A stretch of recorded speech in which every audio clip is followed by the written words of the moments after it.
तो कल की क्लास में मैंने आपको यह समझाया था कि इलेक्ट्रिक चार्ज क्या होता है और चार्ज की प्रॉपर्टी क्या होती है। अब इन सारी बातों को समझने के बाद खास करके एक लास्ट वाला जो कॉन्सेप्ट था that was quantization of charge. Quantization of charge पे ही शायद मैंने लास्ट क्लास आपका खत्म किया था। तो आज हम इलेक्ट्रिसिटी चैप्टर के सेकंड लेक्चर में हैं जिसके अंदर हम लोग इलेक्ट्रिक करंट एंड सर्किट्स के बारे में पढ़ेंगे। राइट, पहले आप सबसे पहले डेफिनेशन लिखिए इलेक्ट्रिक करंट का। Right, an electric current is defined as the amount of electric charge flowing through any cross section of the conductor in unit time. An electric current is defined as the amount of electric charge flowing through any cross section of a conductor in unit time. Unit समय में एक cross section of the wire से जब charge move करें यानी electron move करें उसी को हम क्या कहते हैं, करंट कहते हैं। अब ये सपोज करिए आपका क्या है, कंडक्टर है। ध्यान से समझिएगा, ये अगर आपका कंडक्टर है और इसका ये हमारा क्या हो गया, क्रॉस सेक्शनल एरिया हो गया। The area of cross section is this. ये आपका क्या है, क्रॉस सेक्शनल एरिया है, यानी इस पर्टिकुलर वायर का एरिया। लेंथ इसकी क्या मान रहे हैं हम लोग, L मान रहे हैं, और इसके अंदर इलेक्ट्रॉन है। इसके अंदर क्या रहता है, इलेक्ट्रॉन्स रहते हैं। अब ध्यान से समझिएगा, इसके अंदर सारे इलेक्ट्रॉन्स कुछ इस प्रकार से प्रेजेंट है। तो जब ये इलेक्ट्रॉन्स मूव करके, बोलते तो ऐसे ही है कि रेट ऑफ फ्लो मतलब ये इलेक्ट्रॉन्स एक एंड से दूसरे एंड को क्या करता है, मूव करता है, पर एक्चुअली इलेक्ट्रॉन मूव करता नहीं है। इलेक्ट्रॉन अपनी एनर्जी को ट्रांसमिट करता है। इलेक्ट्रॉन अपनी एनर्जी को ट्रांसमिट करता है। मैं चाहूंगा कि इस डेफिनेशन को थोड़ा और अच्छे से पहले समझते हैं, तब फिर ये सब बनाइएगा। देखिए, एक सवाल मैं आपसे पूछता हूं, वो सवाल का आंसर अगर आप मेरे को दे दिए तो मैं समझूंगा कि आप करंट थोड़ा बहुत भी जानते हैं, और नहीं जानते हैं तो फिर हम लोग ढूंढेंगे कि करंट है कहां। ठीक है, अब मुझे बताइए कि क्या कहीं भी करंट फ्लो कर सकता है? पहला सवाल, क्या कहीं भी करंट फ्लो कर सकता है? आपका आंसर होगा नो सर। करंट फ्लो करने के कुछ बेसिक कंडीशन होता है। क्या कंडीशन होता है? There are two main condition for the flowing of current. याद रखिएगा, मुख्यतः दो ही कारण होते हैं जिसकी वजह से किसी भी सर्किट में करंट फ्लो करता है। और कहेंगे सर वो कारण क्या क्या होता है? बिना कारण बताए खाली ये बोलने से तो होगा नहीं ना कि कौन कौन सा वो दो कारण है, दो कारण की वजह से होता है। क्या कारण है? पहला कारण, ध्यान से सुनिएगा, पहला कारण क्या है? पहला कारण है कि जिस भी मटेरियल में आप करंट देखना चाहते हैं वो क्या होना चाहिए, कंडक्टर होना चाहिए। अगर ये कंडक्टर, सेमी कंडक्टर माने कंडक्टर वर्ड उसमें होना चाहिए, बस का नहीं। कंडक्टर माने जो करंट को फ्लो कराने दे। कंडक्टर मतलब मत सोचने लग जाए कि बस उसमें चलता है जो खलासी जिसको, वो कंडक्टर वाला कंडक्टर बोलते हैं ना उसको भी नहीं। तो कंडक्टर मतलब जो इलेक्ट्रिसिटी को फ्लो करवा ले, उसकी पहली प्रॉपर्टी। दूसरी प्रॉपर्टी, जिस पर्टिकुलर वायर में आप या जिस पर्टिकुलर कंडक्टर में आप करंट को फ्लो कराना चाहते हैं उसके अक्रॉस हम लोग को एक क्या लगाना पड़ता है, पोटेंशियल डिफरेंस लगाना पड़ता है। बिना पोटेंशियल डिफरेंस के दुनिया में कहीं भी कोई भी चीज फ्लो नहीं करती, चाहे वो एनर्जी हो कि हीट हो कि नॉलेज हो कि करंट। नॉलेज भी कहां से कहां फ्लो करता है, from higher potential to lower potential. Sometime it's flow from even lower potential to higher potential. Now it never flows from lower potential to higher potential. In that particular topic you may be more knowledgeable to me, you will be at higher potential on that particular topic than me, तभी आपके यहां से मेरे यहां knowledge आएगा। ठीक है, as से नहीं होता है, नॉलेज से होता है। तो knowledge always flows from higher potential to lower potential. जो ज्यादा ज्ञानी है उससे कम ज्ञानी के पास नॉलेज फ्लो करता है। एज इसका कोई भी बैर नहीं है, इसलिए लोग बोलते हैं ना लर्निंग हैज नो एज, आप कभी भी सीख सकते हैं। देन तो कोई भी चीज, चाहे हीट, आप देखिए हीट का भी फ्लो कहां से कहां होता है, always from higher temperature to lower temperature, energy higher to lower. Always जो भी चीज स्पॉन्टेनियस है वो हमेशा कहां से कहां फ्लो करती है, हायर टू लोअर। तो पोटेंशियल का डिफरेंस क्रिएट करना पहले जल्दी, सेम पोटेंशियल पे होगा नो करंट, पोटेंशियल डिफरेंस होगा तो हायर से लोअर करंट फ्लो करेगा। दूसरी बात, तीसरी सबसे महत्वपूर्ण बात कौन बताएगा? थर्ड मोस्ट इंपॉर्टेंट थिंग कि अगर किसी सर्किट में करंट फ्लो कर रहा है या किसी वायर में करंट फ्लो कर रहा है, उस पर्टिकुलर सर्किट को कैसा होना चाहिए, क्लोज होना चाहिए। अगर वो क्लोज्ड सीकेटी नहीं है, सर्किट नहीं है, तो उसमें करंट फ्लो नहीं करेगा। शायद मैंने 2 कारण बोला था, मुझे लग रहा है शायद अब मुझे कितना बोलना चाहिए, 3 कारण बोलना चाहिए। तीनों कारण जहां कहीं भी सेटिस्फाई होंगे वहीं करंट फ्लो करेगा, जिसकी परिभाषा अभी आपने लिखी है। ठीक है, करंट फ्लो कराने के लिए कंडक्टर का होना जरूरी है, पोटेंशियल डिफरेंस का होना जरूरी है और क्लोज्ड सर्किट का होना जरूरी है। डन।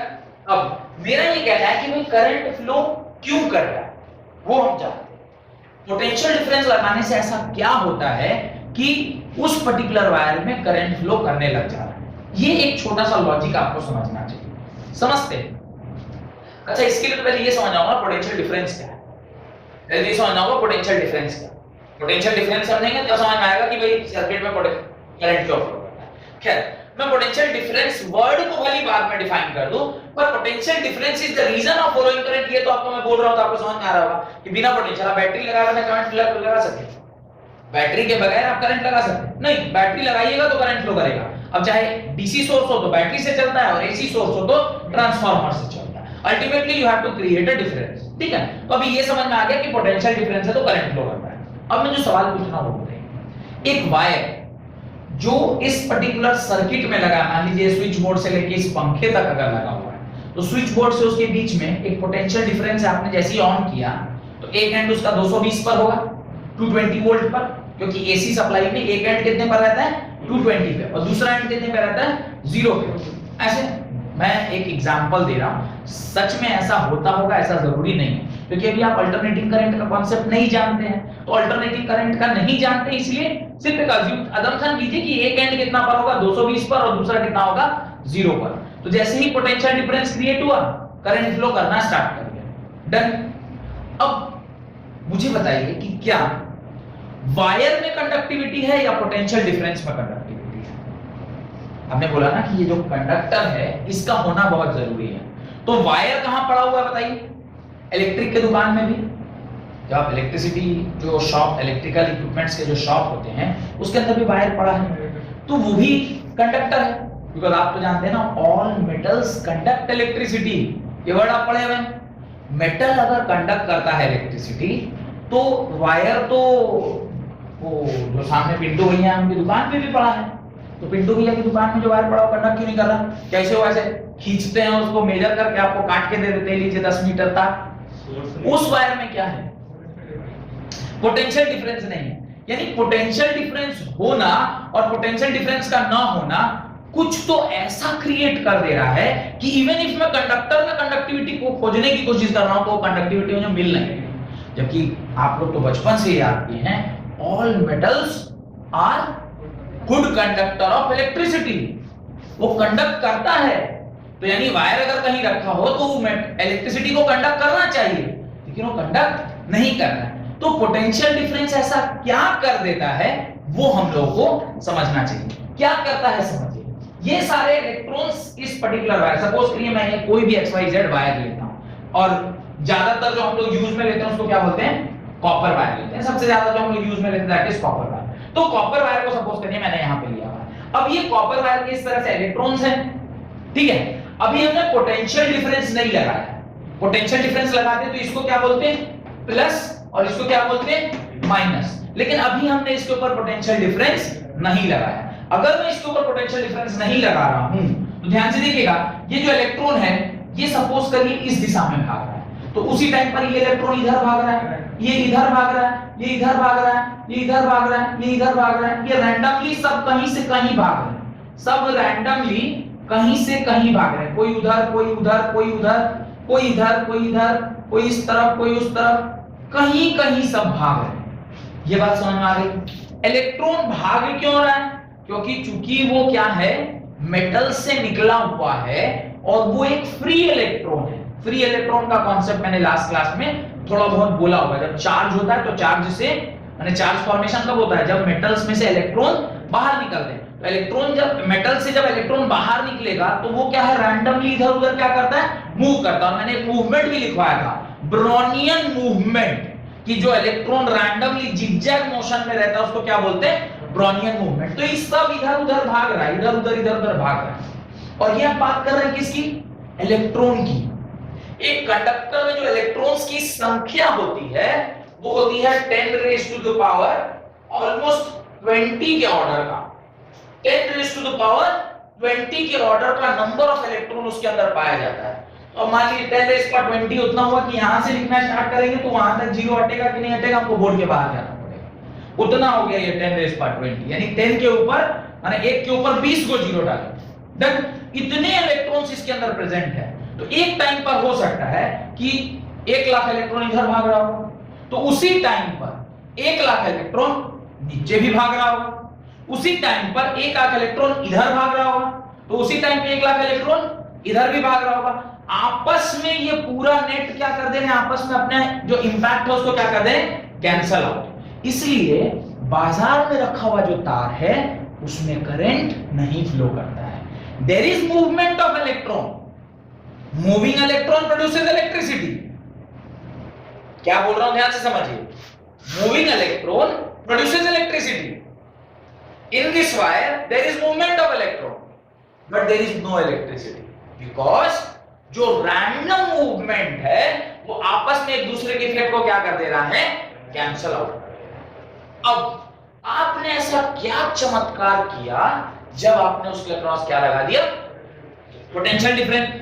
जब आप इसके अक्रॉस पोटेंशियल डिफरेंस लगाए तो इस एंड पर सपोज करिए आपने क्या लगाया, नेगेटिव टर्मिनल लगाया, और इस एंड पे आपने क्या लगाया, पॉजिटिव टर्मिनल। अल्टीमेटली क्या है, ये एक बैटरी है और इस बैटरी में पॉजिटिव है तो यहां तक पॉजिटिव है और इधर नेगेटिव है तो यहां तक नेगेटिव है। ये तो सेंस हो रहा है ना, ये बैटरी इस प्रकार से ऐसे जुड़ी हुई होगी और ये इस प्रकार से ऐसे जुड़ी हुई होगी। तो ये चूंकि नेगेटिव टर्मिनल से जुड़ा है तो नेगेटिविटी यहां तक आई और ये पॉजिटिव है तो ये पॉजिटिव, और सर्किट क्या है, कंप्लीट है। तो पहला कंडीशन तो फॉलो हो गया, कंडक्टर है। दूसरा, सर्किट कंप्लीट है। अब जब हमने इसके अक्रॉस क्या लगाया, पोटेंशियल डिफरेंस लगाया, ये करेगा क्या, ऐसा क्या चमत्कार कर देता है कि जो पहले कंडक्टर था उसमें फ्री इलेक्ट्रॉन्स थे, जो फ्री इलेक्ट्रॉन्स मूव भी कर रहे थे, उसके बावजूद भी उसमें इलेक्ट्रिसिटी नहीं मिल रहा था। तो ये पोटेंशियल डिफरेंस ऐसा क्या चमत्कार करेगा।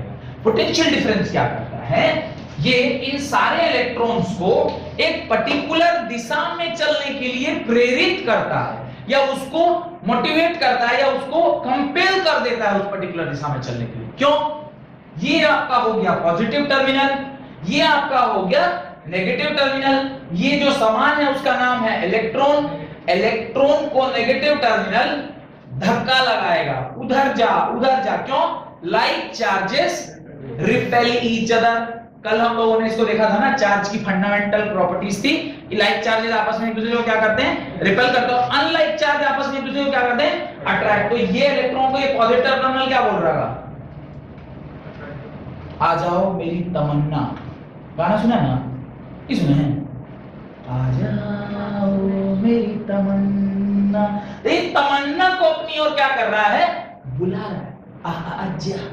क्या पीयूष बोल रहा है, हाँ सर, तमन्ना की तरफ बहुत तुम्हारा ध्यान है। तो ये इलेक्ट्रॉन अपनी ओर इसको इसने क्या कर दिया, खींच गया। तो अब जो ये रैंडमली इधर उधर भाग रहा था, इसका एक पर्टिकुलर डायरेक्शन में क्या हो गया, ओरिएंटेशन हो गया। इसका एक पर्टिकुलर डायरेक्शन में क्या हो गया, ओरिएंटेशन। और ये सारे इलेक्ट्रॉन एक पर्टिकुलर दिशा में मूव करने लगे। ये सारे इलेक्ट्रॉन एक पर्टिकुलर दिशा में मूव करने लग गए, और नेट एक पर्टिकुलर दिशा में जब इसका मूवमेंट हुआ, तो जिस दिशा में इलेक्ट्रॉन का मूवमेंट होता है, जिस दिशा में फ्लो ऑफ इलेक्ट्रॉन होता है, उसके उल्टी दिशा में फ्लो ऑफ करंट होता है। ये बात क्लियर हुआ। और यही रीजन है कि किसी भी कंडक्टर में जब तक आप पोटेंशियल डिफरेंस नहीं अप्लाई करिएगा, तब तक वो कंडक्टेंस या कंडक्टिविटी नहीं दिखाएगा। ये बात क्लियर हो गई। अब आप एक बार अपने डेफिनेशन को पढ़िए, क्या कह रहा है। An electric current is defined as the amount of electric charge flowing through any cross section of conductor in unit time. तो ये जो उसने कहा, ये इसका कंसेप्चुअल डेफिनेशन नहीं है, ये इसका मैथमेटिकल डेफिनेशन है, जो कहता है I is equal to Q by T के बराबर। करंट जो है वो मैथमेटिकली, कंसेप्चुअली आपको समझ में आ गया। Mathematically I is equal to क्या होता है, charge flowing in a conductor of cross sectional area A, unit length L पर unit time T is known as current. I is equal to Q by T। और अगर I is equal to Q by T है तो आप लिखेंगे I का जो unit सब डालेंगे तो होगा COU, L और M coulomb per unit second. तो I का यूनिट होता है कूलम पर यूनिट सेकंड, और ये जो क्वांटिटी है इसको एम्पेयर नामक साइंटिस्ट ने निकाला था, इसलिए इसको हम लोग एम्पेयर यूनिट से भी डिनोट करते हैं, इसलिए इसको बोलते हैं I is SI unit of current is coulomb per second, and it was given by the concept was given by the scientist Ampere, इसलिए it has also a unit of ampere to honor that particular scientist। इसको capital A से denote किया जाता है। इसको किससे denote किया जाता है, कैपिटल A से। और याद रखिएगा current is the fundamental quantity. क्या बोल रहा हूं मैं, current is a fundamental quantity. अब आप कहेंगे सर ये फंडामेंटल क्वांटिटी क्या है? हाँ, फंडामेंटल क्वांटिटी ऐसी क्वांटिटी है जो किसी भी दूसरे क्वांटिटी के ऊपर डिपेंड नहीं करती। Fundamental quantity is that physical quantity which do not depends upon any other quantity. वो किसी दूसरे क्वांटिटी के ऊपर डिपेंड नहीं करता है, इसलिए current is a fundamental quantity. ध्यान रखिएगा, करंट एक फंडामेंटल क्वांटिटी होता है। तो होप कि ये आपने लिख लिया होगा। अब यहां पर थोड़ा सा और एक कॉन्सेप्ट है, उसको भी लगे हाथ से क्लियर कर लेते हैं। I is equal to Q by T है, तो I इज इक्वल टू, इस Q को लास्ट क्लास में मैंने क्वांटाइजेशन ऑफ चार्ज वाले पर्टिकुलर कॉन्सेप्ट में N के बराबर लिखा है। ध्यान कीजिए, लिखवाया था। तो जब आप I is equal to N by T लिख रहे हैं, ये भी इसी का एक क्या है, फॉर्मूला है। I is equal to N by T, where N is what? N is number of electrons. This is what? Number of electrons. E is what? Charge of electron, और जिसकी वैल्यू शायद लास्ट क्लास में मैंने आपको लिखाया होगा, -1.6 into 10⁻⁻19 coulomb, और T is the time period. T is the time period. This is time period. तो कुल मिलाकर ये फॉर्मूला आपको कुछ न्यूमेरिकल सॉल्व करने के काम आ सकता है। कोई दिक्कत? करंट की परिभाषा आपको समझ में आ गई। ये डायग्राम जरूर बनाइएगा, और डायग्राम के बगल में जरूर लिख दीजिएगा condition for the flowing of current. अगल बगल नीचे कहीं पर भी इसको जरूर मेंशन करिएगा, और सीकेटी नहीं लिखिएगा, सर्किट का स्पेलिंग लिख लीजिएगा। हमने शॉर्टकट में सीकेटी लिख दिया है, आप सर्किट लिखिएगा, ठीक है। और ये जो करंट है ये एम्पेयर के साथ साथ अपने सब एटॉमिक यूनिट में भी फ्लो करता है, जैसे मिली एम्पेयर, माइक्रो एम्पेयर। तो जो सेमीकंडक्टर डिवाइसेस होते हैं, ध्यान दीजिएगा, जो सेमीकंडक्टर डिवाइस होता है, सेमीकंडक्टर डिवाइसेस जो होते हैं, उसके अंदर ये जो करंट है, इसका यूनिट जो है वो इसका सब एटॉमिक यूनिट होता है। सब एटॉमिक नहीं बोलेंगे, उसको क्या बोलेंगे, सब डिराइव्ड यूनिट, यानी यूनिट का छोटा पार्ट। जैसे आप कहते हैं 10⁻³ आप कहेंगे उसको मिली एम्पेयर, 10⁻⁻⁶ आप बोलेंगे उसको म्यू एम्पेयर। तो इस तरह से करंट फ्लो करता है जब आप किसी सेमीकंडक्टर डिवाइसेस के बारे में सोचते हैं। यूनिट ऑफ करंट और ये सारी बातें आपको समझ में आ गई। कोई दिक्कत? कोई दिक्कत नहीं? अब मुझे समझाइए, what is a device which is used to measure current. Current को मेजर करने वाला डिवाइस का नाम क्या है? The device which is used to measure current is ammeter. Why it is known as ammeter? Ampere word से ammeter word आया होगा, क्योंकि एम्पेयर नामक साइंटिस्ट ने ही एमीटर बनाया, मतलब एम्पेयर वर्ड वहीं से लिया गया है। Ammeter is a device which measures current। अब अगर मुझे किसी करंट मेजर करना है तो एमीटर मेरे को लगाना कहां चाहिए, सीरीज में कि पैरेलल में? सीरीज में। इसको थोड़ा सा समझते हैं कि why we should connect a particular emitter in order to measure current in series only, why not in parallel? Series और पैरेलल थोड़ा बहुत तो समझते हैं, एक सीध में जो रहता है उसको सीरीज बोलते हैं और नीचे से जो शंटिंग हो क्या था उसको पैरेलल। क्या और डिटेल में आगे चल के पढ़ेंगे, पर सीरीज मतलब सीधा सीधी की एक लाइन में कोई चल रहा है तो सीरीज है, और पैरेलल मतलब उसके साइड से एक और रास्ता है। इसको बेस्ट समझना हो तो आप स्टेशन पहुंचने वाले होते हैं तो वहां से आपको सीरीज पैरेलल का कॉन्सेप्ट दिखाई देता है। जब आप खाली ट्रेन में जाते रहते हैं तो जब आप मेन माने स्टेशन से दूर है एक ही रास्ता रहता है, एगो अप एगो डाउन, लेकिन जब आप स्टेशन पहुंचने वाले रहते हैं देखिएगा बहुत सारा पैरेलल रास्ता सब खुल जाता है। तो ये पैरेलल मतलब एक से ज्यादा रास्ता मिलेगा और सीरीज माने सिंगल रास्ता, करंट को फ्लो कराने का एक ही रास्ता। और एक एनालॉगस है जिससे आप समझ सकते हैं, पाइप में पानी। अब एक पाइप में पानी अगर सीधा जा रहा है तो एक ही पाइप अगर इधर से उधर पानी लेके जा रहा है तब तो सीरीज है। अगर एक पाइप पानी लेकर गया फिर वहां से दो पाइप हो गए, फिर वो आगे आगे दो हो गया, तो ऐसे अगर पाइप में पानी डिवाइड होता गया तो वो क्या हो जाता है, पैरेलल हो जाता है। तो पैरेलल मतलब करंट का डिवाइड होना, सीरीज माने करंट का सेम रहना। Pipe and current are analogy to each other, एक दूसरे के एनालॉगस हैं। आप पाइप और करंट को एक साथ समझ सकते हैं। खैर, तो अब मुझे बताइए कि किसी भी पर्टिकुलर पॉइंट पर करंट मेजर करना है, या मैं इसके एनालॉगस से आपको समझाता हूं कि किसी भी पॉइंट पर आपको अगर पानी कितना जा रहा है वो मेजर करना है, तो आप नेट पानी कितना गया इसको मेजर करने के लिए किसी सब यूनिट वाले पाइप पर लगाएंगे कि मेन लाइन में लगाएंगे? ऑब्वियसली मेन लाइन में लगाएंगे। तो अगर आपको पूरा करंट कितना इस रास्ते पर गया वो मेजर करना है तो आपको उसको कहां लगाना होगा, जहां से पानी जा रहा होगा ठीक उसके बाद लगाना होगा। तो ये इसके सीरीज में होगा। अगर आप पैरेलल में उसको लगा दीजिएगा तो ई रास्ता से कितना पानी गया इसके इधर वाले को क्या मालूम चलेगा? आपको तो उसी रास्ता में लगाना होगा ना, तब ना पता चलेगा कि कितना पानी वहां से क्रॉस किया। इसी प्रकार से करंट को अगर थोड़ी देर के लिए आप पानी मान ले तो वो पानी कितना क्रॉस कर रहा है, क्योंकि इसके सीरीज में जो सामान लगा होगा वही ना देखेगा कि कितना पानी गया। कितना बच्चा क्लास के अंदर इंटर किया तो गेट पर कोई खड़ा रहेगा तो बताएगा कितना अच्छा इंटर किया। अगर नहीं ई गेट पर बच्चा इंटर कर रहा तुम वो गेट पर खड़ा रहो तो उसको क्या पता चलेगा? नहीं पता चलेगा। ऐसे ही तो करंट मेजर करने के लिए जो डिवाइस है उसको क्या बोलते हैं, एमीटर बोलते हैं, और वो ऑलवेज किस में कनेक्टेड होता है, सीरीज में। इस बात को आप नोट डालकर लिखिए, right. An emitter is device which is used to measure current. AMMETER. An emitter is a device which is used to measure current. तो करंट को मेजर करने के लिए जो डिवाइस हम लोग यूज करते हैं that device is known as emitter. Then it is always connected in series.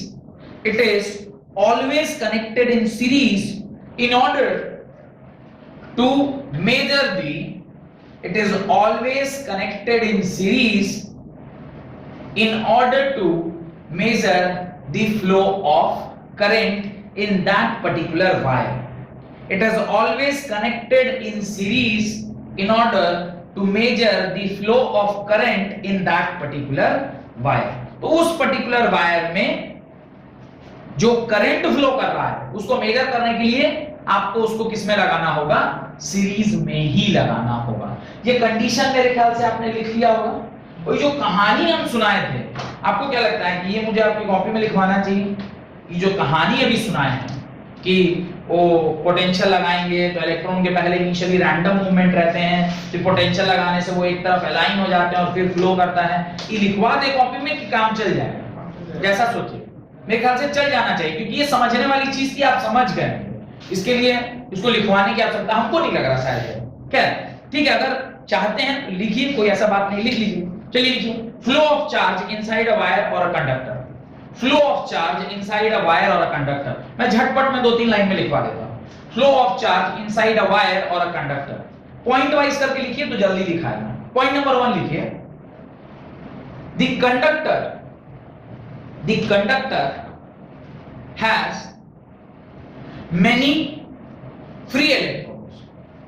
the conductors have many free electrons which moves randomly inside the conductor. A conductor has many free electrons which randomly moves inside the conductor. ठीक है, अब एक cross section area से जितने electron इधर से उधर गए, उसी क्रॉस सेक्शन एरिया से उसी टाइम पर उतने ही इलेक्ट्रॉन इधर आ गए, तो उसमें नेट करंट क्या हो जाएगा? Zero.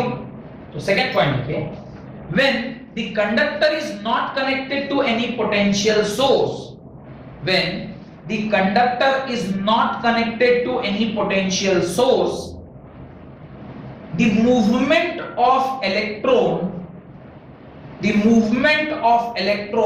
from a particular cross section area, the movement of electron from a particular cross section area in both the directions are equal. In both the directions are equal. Therefore, in both the directions are equal. Therefore, no net current is observed. Therefore, no net current is observed in a conducting wire. In a conducting wire. एक conducting wire में किसी एक cross sectional area को किसी एक particular time पे आप देखेंगे तो जितना इलेक्ट्रॉन इधर से उधर जा रहा था उसी टाइम पर रैंडमली उतना इलेक्ट्रॉन उधर से इधर आ रहा था, इसलिए नेट करंट उसका क्या हो गया? जीरो। उसका नेट करंट क्या हो गया? जीरो हो गया। Point number 3, when a potential difference is applied across the ends of the conductor, when the potential difference is applied across the ends of the conductor, आप ends of the conductor पे जब potential difference apply कर रहे हैं क्या होगा? क्या होगा? जब ends of the conductor पे आप potential difference अप्लाई करेंगे तो वो क्या करेगा? उसको सारे इलेक्ट्रॉन्स को एक पर्टिकुलर दिशा में चलने के लिए वो कंपेल कर देगा उसको। क्यों कंपेल करता है? ये अभी हमारे स्टडी का क्या बोलते हैं स्कोप के बाहर है, क्योंकि उसके लिए फिर आपको बहुत सारा और कॉन्सेप्ट जानना जरूरी है कि एक इलेक्ट्रिक फील्ड डेवलप होगा, एक एक्सटर्नल इलेक्ट्रिक फील्ड होगी, एक इंटरनल इलेक्ट्रिक फील्ड होगी, फिर नेट डाइपोल मूवमेंट आएगा, तो ये आपके स्कोप के बाहर का चीजें समझना। पर इतना समझिएगा कॉमन सेंस से कि अगर यहाँ पॉजिटिव टर्मिनल है और ये नेगेटिवली चार्ज पार्टिकल है तो ये इसकी ओर खींचाएगा और वो नेगेटिव टर्मिनल तो इसको धक्का लगाएगा, बिकॉज यूनिवर्सल लॉ ऑफ वो जो चार्ज का यूनिवर्सल लॉ क्या कहता है?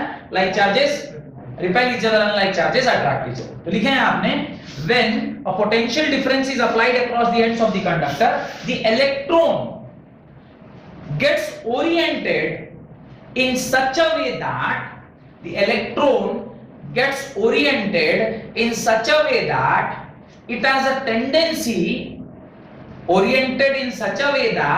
it has a tendency to move towards the positive terminal of the conductor. It has the tendency to move towards the positive terminal of the conductor because of the universal law of charges, that is, like charges repel each other and unlike charges attract each other. Because of universal law of charge, that is, like charges repel each other and unlike charges attract each other. तो यही reason है कि electrons एक particular दिशा में move करते हैं। Next point, next point, as per the convention, the current flows in the opposite direction. As per the convention, the current flows in the opposite direction in which the electron flows.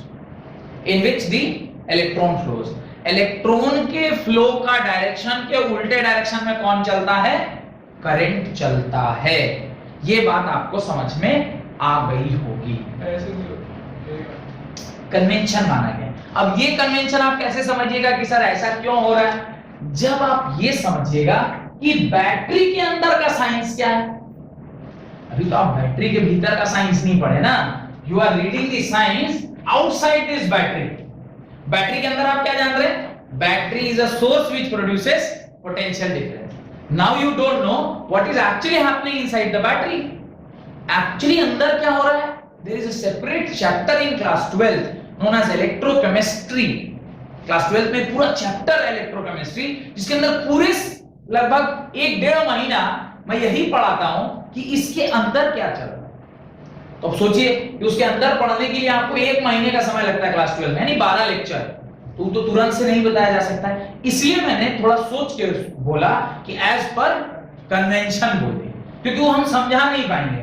उसके लिए फिर मेरे को क्या समझाना होगा? What is electrochemical cell, फिर मेरे को समझाना होगा उसका एग्जांपल है डैनियल सेल, फिर डैनियल सेल का कंपोजिशन, फिर इलेक्ट्रोड पोटेंशियल, फिर सेल पोटेंशियल। तो ये सारा चीज तो हम आपको यहां नहीं पढ़ा सकते, तो उसके लिए फिर क्लास 12 में आपको इलेक्ट्रोकेमिस्ट्री का कांसेप्ट पढ़ना होगा। ठीक है, तो सिर्फ कन्वेंशन ध्यान रखिएगा कि जिस दिशा में इलेक्ट्रॉन मूव करती है उसके उल्टे दिशा में क्या मूव करता है? करंट मूव करता है। यहां तक आपको कोई दिक्कत है तो बताइए। नहीं? हेडिंग आ रही है इलेक्ट्रिकल सर्किट, हेडिंग आ रही है इलेक्ट्रिकल सर्किट। तो हो यहां तक का कॉन्सेप्ट आपको क्रिस्टल क्लियर है। क्या बोल रहा हूं? यहां तक का कॉन्सेप्ट आपको क्रिस्टल क्लियर है, एकदम क्लियरली दिखाई दे रहा है। कोई आपसे पूछ ले कि भाई करंट क्या है और किसी वायर में करंट कैसे फ्लो कर सकता है, अब आप उस पोजीशन में हैं कि आप आसानी से इस सारी बातों का आंसर दे सकते हैं कि किसी भी वायर में करंट कब फ्लो करता है, कितना फ्लो करता है, किस वजह से फ्लो करता है, क्या क्या कारण है जिसकी वजह से फ्लो करता है, नहीं फ्लो कर रहा है तो उसका क्या कारण रहा होगा, पोटेंशियल डिफरेंस के लगाने से क्या ऐसा हो जाता है,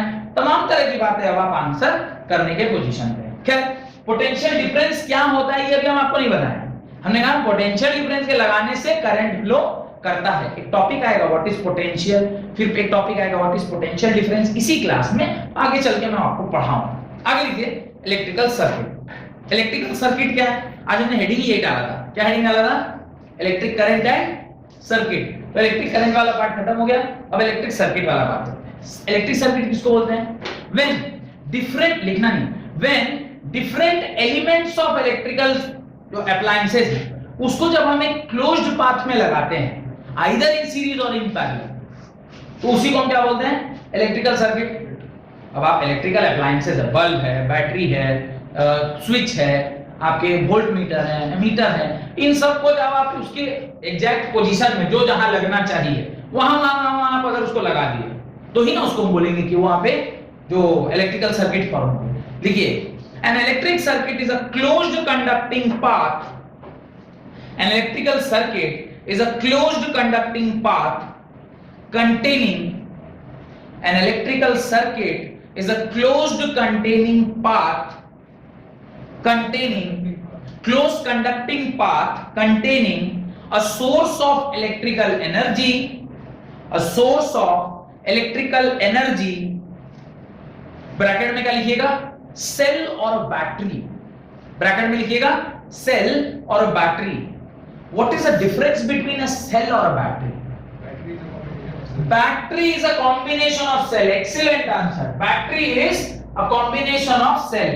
जब हम एक इस प्रकार का डायग्राम बनाते हैं, सिंगल, सिर्फ एक ऐसा बनाया, तो इसे हम क्या कहते हैं? सेल कहते हैं। लेकिन जब ये एक से ज्यादा कहीं पर लगा है तो फिर उसे हम क्या कहते हैं? बैटरी कहते हैं। और कॉम्बिनेशन ऑफ सेल, सेल को आपने एक के बाद एक लगाया, कॉम्बिनेशन जरूरी नहीं कि हमेशा सीरीज में हो। ये जो बैटरी लगी है सारी सीरीज में है, पर कई बार बैटरी पैरेलल में भी लगती हैं। क्लास 12 में पढ़ेंगे combination of batteries in series and parallel. पर हम लोग जो डे टू डे लाइफ में जनरली देखने को मिलता है वो कैसा होता है? सब सीरीज में होता है। तो cell and combination of cells is known as battery. तो जो सोर्स है उसको क्या बोल रहे हैं? इलेक्ट्रिकल एनर्जी का जो सोर्स है वो कौन है? सेल या फिर बैटरी। तो जब पूरा ये डेफिनेशन खत्म हो जाएगा तो उसके नीचे फोटो जरूर बनाइएगा और बैटरी का डेफिनेशन लिखिएगा। फिलहाल आगे देखिए, एंड अ डिवाइस और एलिमेंट, ब्रैकेट के बाद लिखिए एंड अ डिवाइस और एलिमेंट और लोड, अ डिवाइस और अ एलिमेंट और अ लोड। अब देखिए यहां पर एक ऐसी बात बोल गया कि मुझे उसको एक्सप्लेन करना ही पड़ेगा।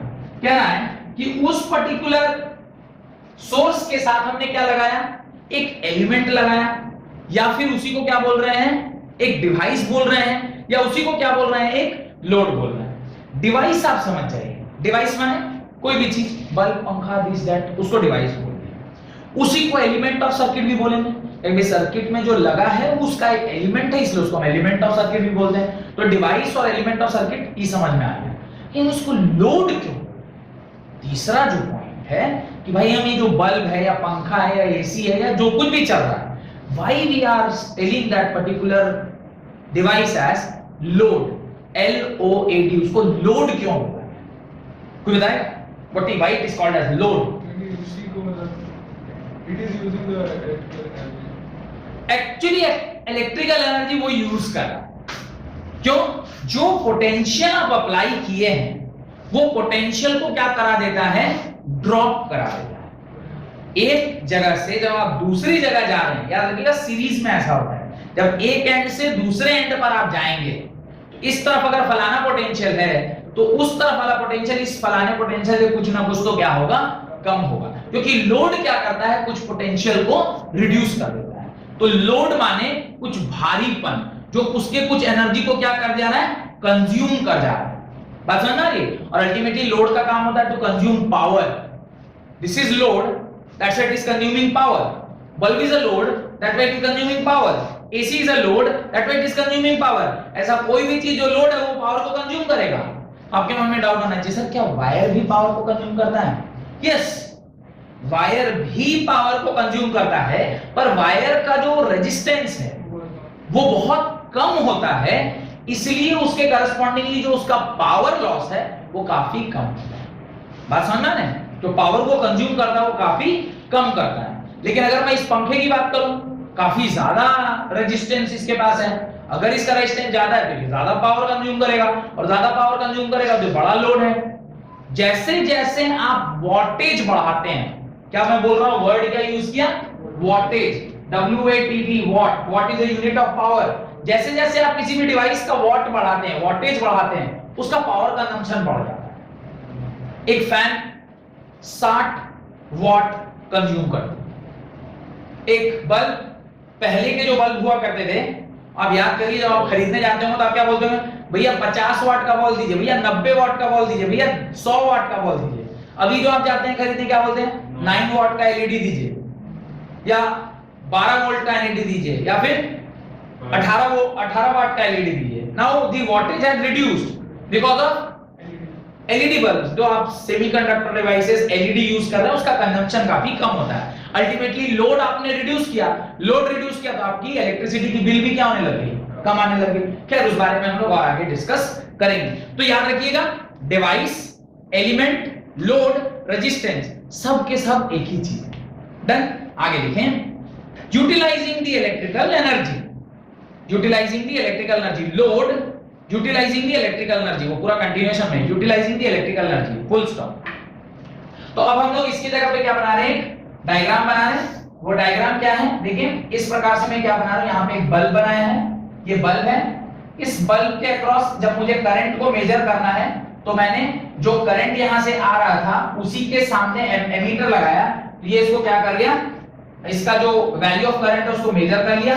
इसको हमने एक बैटरी के अक्रॉस लगाया है, तो ये बैटरी हो गई जिसमें हमने ये स्विच लगाया जो कि अभी हमें क्लोज्ड दिखाई दे रहा है, और इस प्रकार से ये सर्किट यहां पर कंप्लीट हो गई। ये पॉजिटिव टर्मिनल है, ये नेगेटिव टर्मिनल है। करंट आई जो इसमें फ्लो कर रहा है, इसको हम लोग बल्ब या फिर लोड बोल सकते हैं, और लोड हमेशा क्या कैरी करता है, रेजिस्टेंस कैरी करता है। और अगर मैं ये जानना चाहता हूं कि इस लोड के अक्रॉस कितना पोटेंशियल ड्रॉप कर गया, मैंने क्या बोला, लोड को जब करंट क्रॉस करता है तो उसके अक्रॉस क्या होता है, पोटेंशियल ड्रॉप करता है। तो अगर मेरे को ये जानना है कि इस तरफ कितना पोटेंशियल था और जब ये क्रॉस करके इधर पहुंचा तो कितना पोटेंशियल हो, तो उसको मेजर करने के लिए एक डिवाइस यूज करते हैं, that is called as voltmeter. और वोल्टमीटर पोटेंशियल डिफरेंस या पोटेंशियल ड्रॉप को क्या करता है, मेजर करता है। ये बात समझ में आ गई। ये सबसे सर्वसाधारण जो सर्किट मैं बना सकता था वो मैंने यहां पर बना लिया है। तो ये अननेसेसरी लंबा हो रहा था, इसको हम लोग छुटा कर देते हैं। ठीक है, और जितना करंट सर्किट में गया था उतना ही करंट वापस सर्किट को आ गया, और ये वोल्टेज है जो कि सपोज x वोल्ट ऐसा कुछ यहां दिया गया, जो करंट आई है और वो लोड है। इस प्रकार से जो सबसे साधारण सर्किट बनाया जा सकता था वो मैंने यहां पर बना दिया। ये सर्किट क्लोज है, इसका मतलब करंट फ्लो कर रहा है। ये सर्किट क्लोज नहीं है, अगर ये ओपन कर दूं तो अभी करंट फ्लो नहीं करेगा। वैसे ही जैसे कि आप लोग स्विच ऑन करते हैं तो बल्ब जलती है, और स्विच क्लोज कर देते हैं तो बल्ब नहीं जलती। डन? यहां तक कोई दिक्कत है तो बताइए। नहीं तो एक क्वेश्चन लिखिए और फिर आज की क्लास को खत्म करेंगे। Right, calculate the current in a circuit, calculate the current in a circuit if 500 coulomb of charge, calculate the current in a circuit if 500 coulomb of charge pass on through it in 10 minutes. Pass on through it in 10 minutes. 10 minute में 500 coulomb charge अगर किसी circuit से cross कर रहा है तो आपसे कह रहा है बताओ कैलकुलेट दी करंट। देखिए बहुत ही सरल सा सवाल है। करंट इज इक्वल टू क्या होता है? चार्ज बाई टाइम के बराबर। यहां पर चार्ज 500 कूलम दिया हुआ है, लेकिन टाइम जो है वो सेकंड में होना चाहिए, लेकिन यहां पर कितना दिया हुआ है? 10 सेकंड दिया है। तो आप उस 10 को किससे कन्वर्ट कर लोगे? जब आप 60 से मल्टीप्लाई कर दोगे आपको सेकंड में आ जाएगा। अब आप इसे सॉल्व कर लो, 5/6 ampere will be your answer. कोई दिक्कत? ये 0.8 ऐसा 83 0.83 will be your answer. Exactly 0.83 will be your answer. एक और सवाल लिखिए एंड देन हम लोग आज की क्लास को यहीं विराम देंगे। ये एक अच्छा सवाल भी है और जो आपके बोर्ड्स में पूछा भी गया है। Calculate the number of electrons that flows per second. Calculate the number of electron that flow per second to constitute a current of 1 ampere. To constitute the current of 1 ampere, full stop. तो आपसे कह रहा है कि आपको number of electrons पता करने हैं पर सेकेंड फॉर 1 एम्पेयर। तो 1.6 into 10 to the power plus 90। देख लेते हैं, नंबर ऑफ इलेक्ट्रॉन्स पता करना है। I इज इक्वल टू होता है Q बाई T। ये क्वेश्चन नंबर 1 था जिसका सॉल्यूशन मैंने बनाया। अब ये क्वेश्चन नंबर 2 है जिसका सॉल्यूशन मैं बना रहा हूं। I is equal to Q by T है। आपने क्वांटाइजेशन ऑफ चार्ज के उसमें एक फॉर्मूला पढ़ा था, यहाँ पे आप Q को N ही लिख सकते हैं।